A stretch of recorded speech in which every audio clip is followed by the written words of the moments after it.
Hey guys, welcome back to Bush Life. Now today I've got all ranges of things right here. Now my plans for today, quite new, quite exotic. We've got a brand new series here on the channel. Now I've been working on my bush encampment for so long, I feel like it's time for something fresh and new. Now you may remember that series originally started off as one tent, before it grew into many. And I've been kind of craving going back to that one tent for a while. It was fun, it was easy, and I didn't have to maintain so many different things. So now that I'm kind of easing off on my main project, I want to start something new. And that is where this new tent comes in. Today I introduce the beach tent. A tent in the bush with a complete beach theme. I want to have this tent fully decorated out and made to look like something you'd see at the beach. I want it to have very strong beachy vibes, very strong beachy themes. Everything I put in this tent, I want it to be themed after the beach. So this is a challenge I've been waiting and looking forward to setting on for quite a while now. So I am really looking forward to starting this. If you wish to support me, all you have to do is hit that subscribe button and let me know what other tent ideas I could possibly adapt in the future. I'd love to make a lot of different themed tents. So today we're starting off with a beach themed tent hidden amongst the bush. Yo, no way. There's a kangaroo out there. I haven't seen these fellas down here in so long. Nah, so cool. I haven't seen them for ages. Good to see those guys back. I was starting to worry about why they disappeared for so long.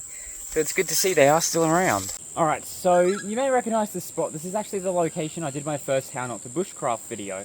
Returning here, because I figured this nice little leaning branch here, it's similar to how the original tent was designed, and I figured we could definitely use this to our advantage to give the back of our tent a little bit of support, because I'm going to be using a tarp to set this up. A little bit different from the caravan annex that I used previously, but this time we're going with just a normal tarp, which is what I use for most of my tents down here in the bush. If you haven't seen Bush Life, go check out the series, not the channel, you're already here. Now, because of that How Not to Bushcraft episode, there's a bunch of these sticks leaning on the back of this tree here, so let's remove these.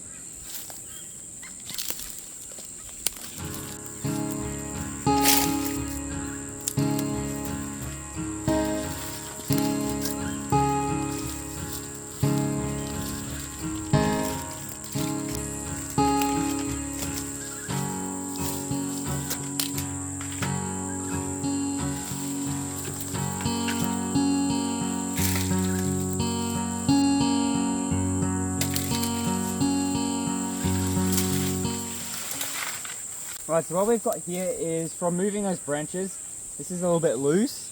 So I'm just going to zippy tie it to this tree here, give it a little bit more stability. And this won't move around as much, making it a little bit more stable. It is a living tree that we're using before we put our tent on.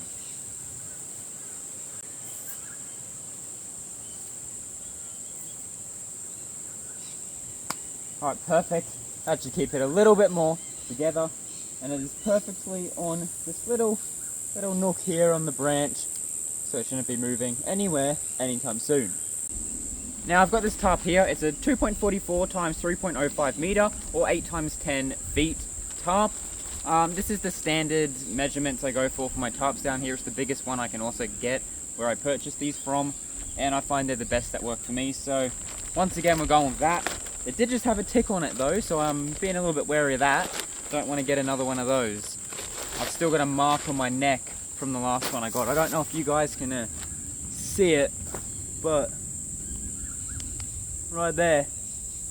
Don't know how well you guys can see that, but it's left a bump. That was probably about what, 2 months ago I got that tick. Yeah, and he still left his mark. And the first tick I got, well, that one got me sent to the hospital, so that wasn't a fun ordeal at all. Anyways, we've got our tarp. Let's set it out and start figuring out how we're going to set this up. This is our area we're working with. This is our tarp. Alright, we'll just unravel it. I swear, Englishing just never works for me.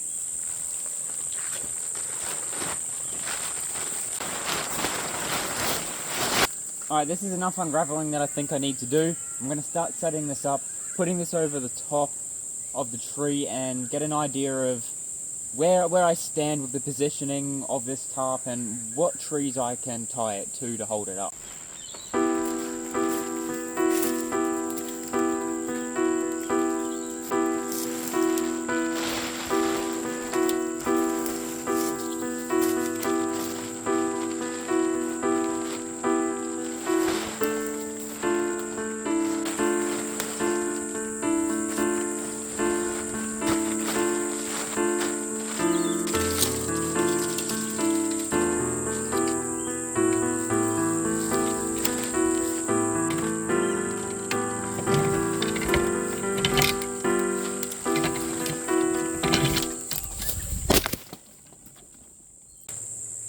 Alright, that should be enough to hold this back end down. Alright, so now it's all about just figuring out what I'm doing with the front end. Got to figure out what trees I'm going to tie this to, kind of the length I'm getting with the tarp, and what I can best stretch it out to, because we want the most space as possible underneath here. So stuff I'm going to figure out now, and kind of stretch the tarp around and try to find a good middle ground between the back and front space and where I can tie this thing. So I've got some rope, that kind of stuff, so that part should be no problem. Alright, getting myself some rope together. Now this is fun. This like really brings me back, you know. We're going a little bit old school with this series, returning to my roots, you know. Single tent. Back then that's all it was, that's all that mattered, you know. It was just the one tent and making sure I kept it hidden from the neighbours, kept it thriving, you know. And now we're back, single tent, and keeping it thriving amongst the bush. Alright, our rope is ready. Let's get this baby tied up.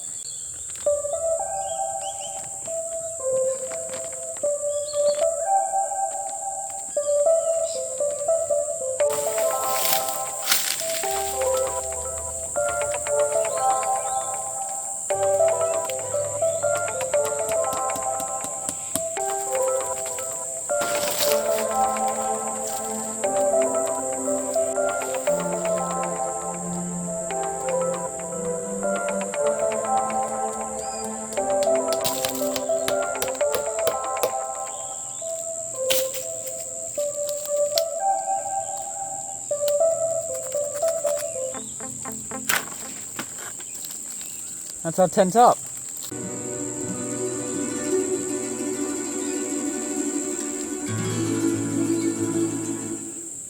Oh, this brings me back to those early days, man.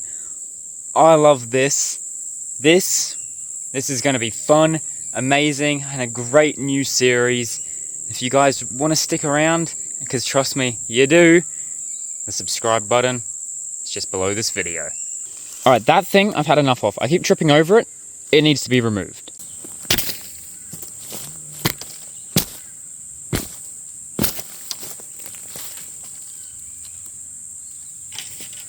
Hey guys. Thought I was done. No, we're just starting up. Now, for today, I mainly wanted to get up the tarp part. Hello? Hi. Mainly wanted to get up the tarp part, but thought I'd set up a few little extra things like this. Matt! Come on, you can't tell me that doesn't give you beach vibes right there. That is just prime beach vibes. Of course it has to go in the tent here. It's perfect. It was perfect. Now, you want to stay tuned and you want to stick around. I've got a lot of cool stuff that I'm going to stuff this tent with to really bring out those beach vibes in the bush. I really want this place to feel beachy. And hey, maybe for one episode, we may even go to the beach and get some sand for this place. So, stick around. And I may even just go back to a familiar spot. Fans of the channel might remember it. But, if you don't know, I'll keep it a surprise. And if you're a fan of the channel and still don't know, well, just wait and see. But, for the time being, I've got a lot of cool little decorations I can't wait to slowly start putting down here and building this place up over time. This is going to be so much fun, and I can't wait.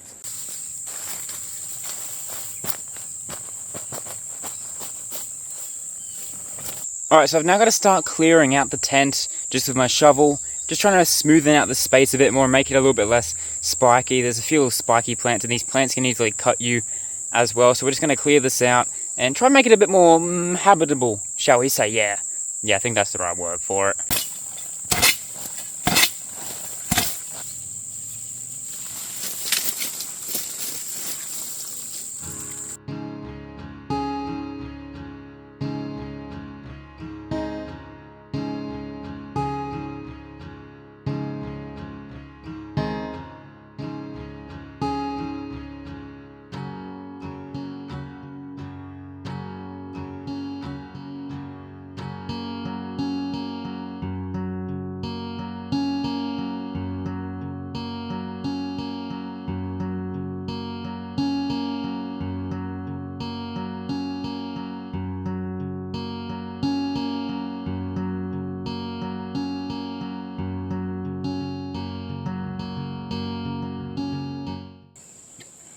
Oh, that was a lot of dust.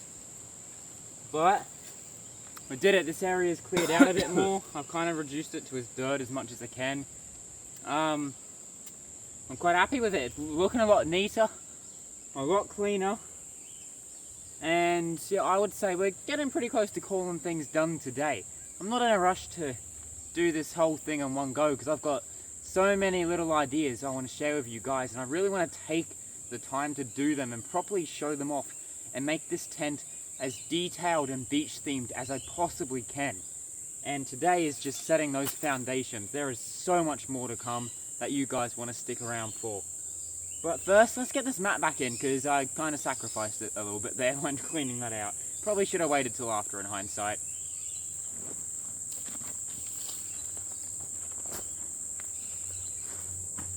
There we go, the mat fits a bit better now. Love that. Have a little something else, which I thought could be fun. We just zippy tie this here. Get ourselves a little bird chime.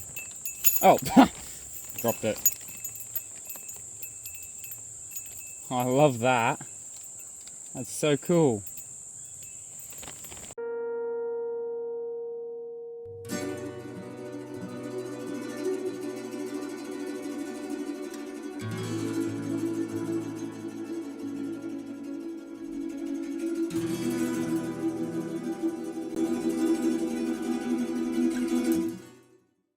Alright, so I decided to put another kind of rope through here just to give this middle bit a bit more support. I think it's going to do just the trick.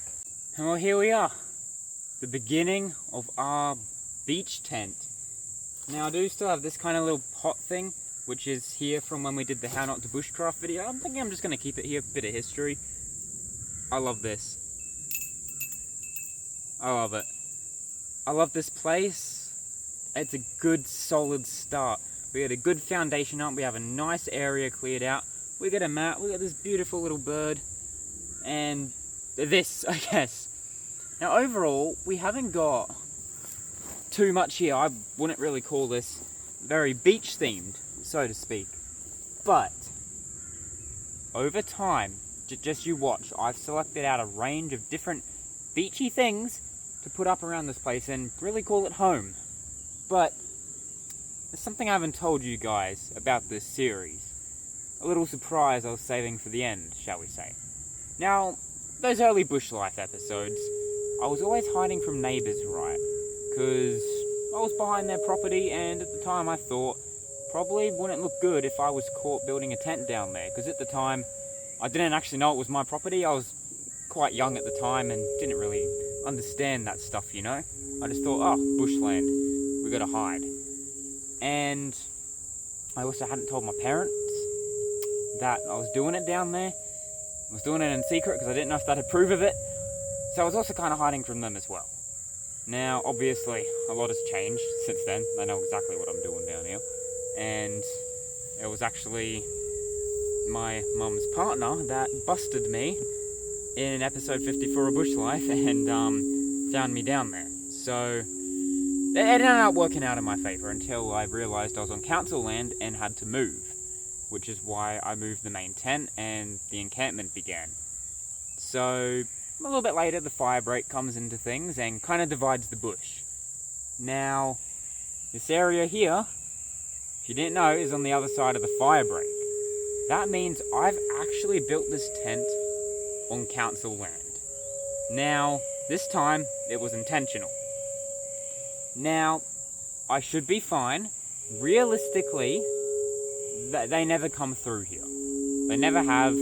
Until the fire break was put in, that was the first time in 17 years the council had actually come through this area, and that's all pretty much grown back now.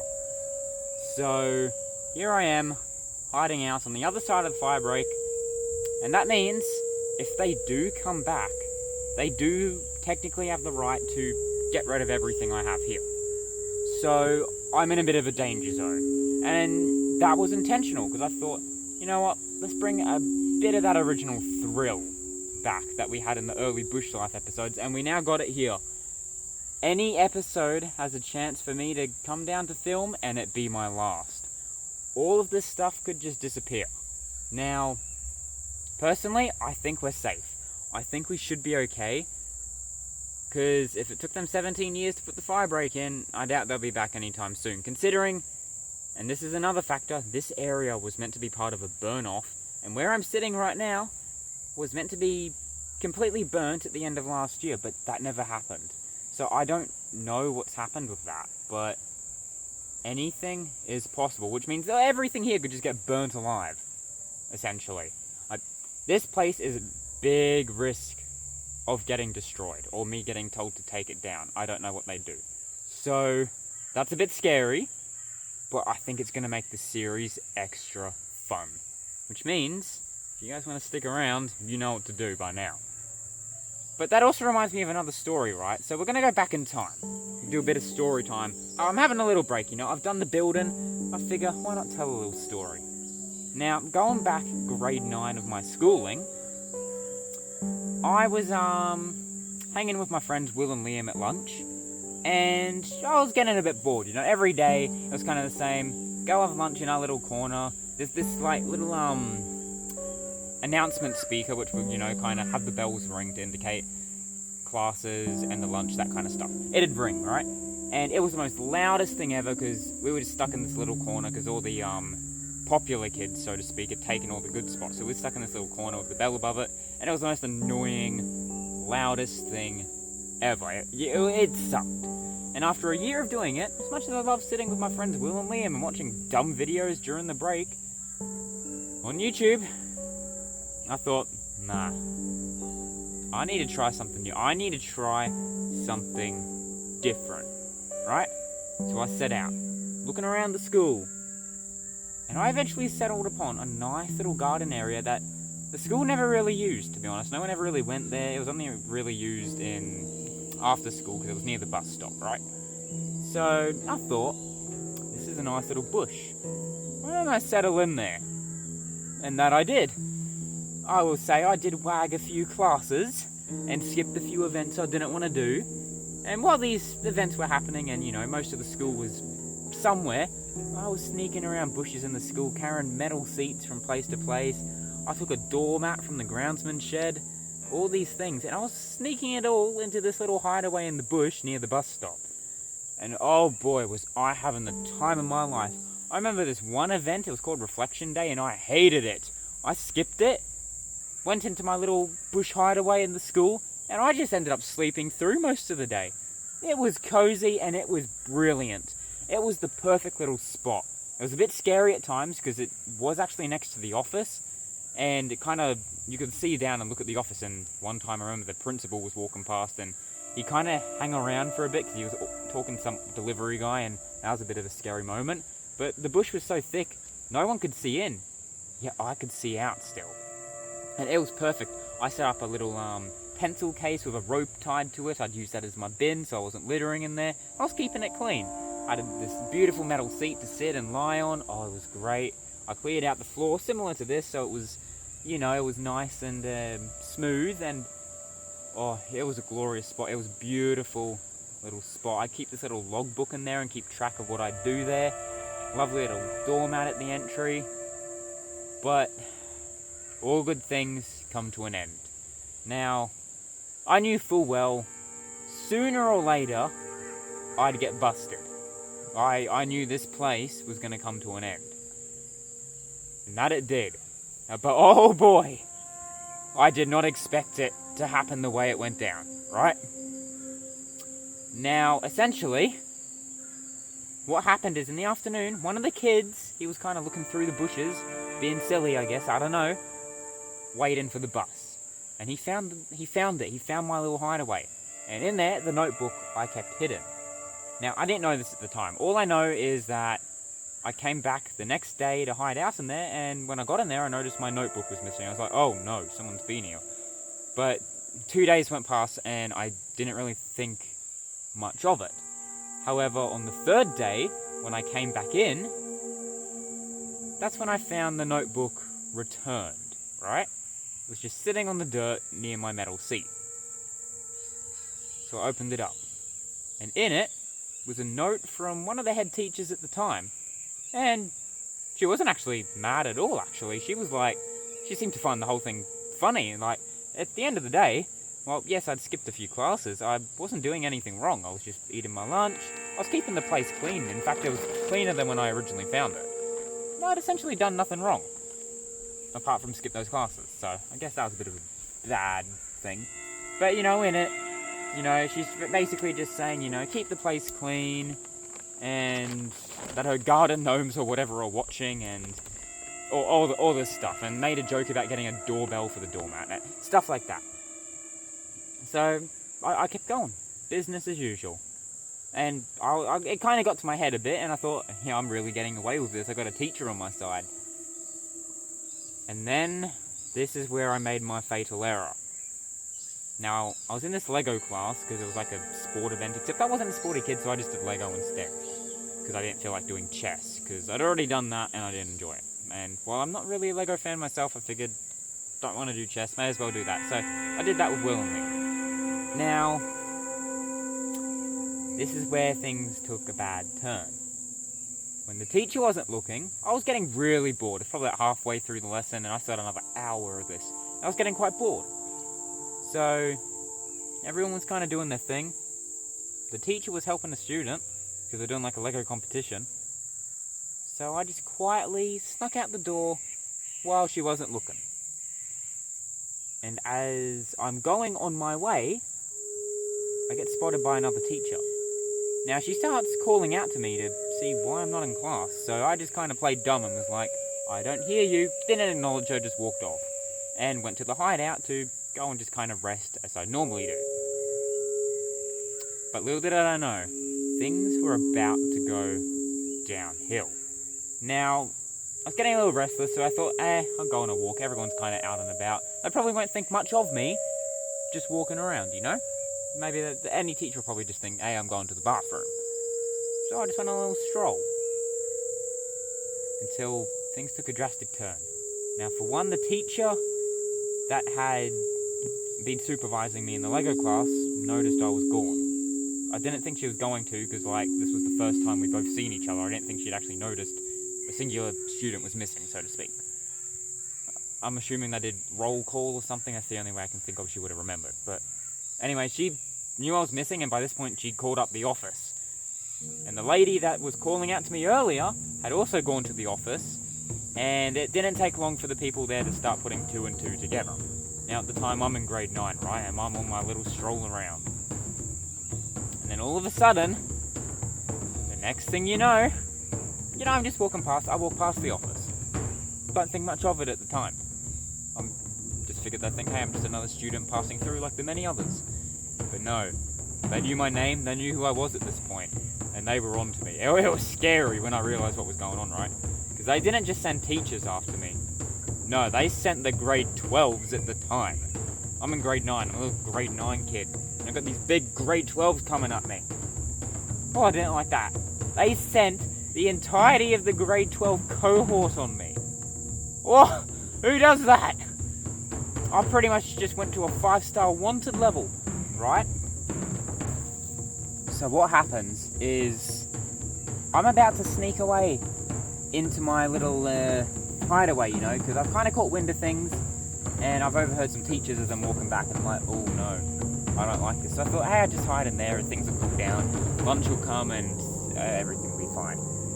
That wasn't the case. The grade 12s that had been sent after me, as I was about to slip away to safety, they caught me.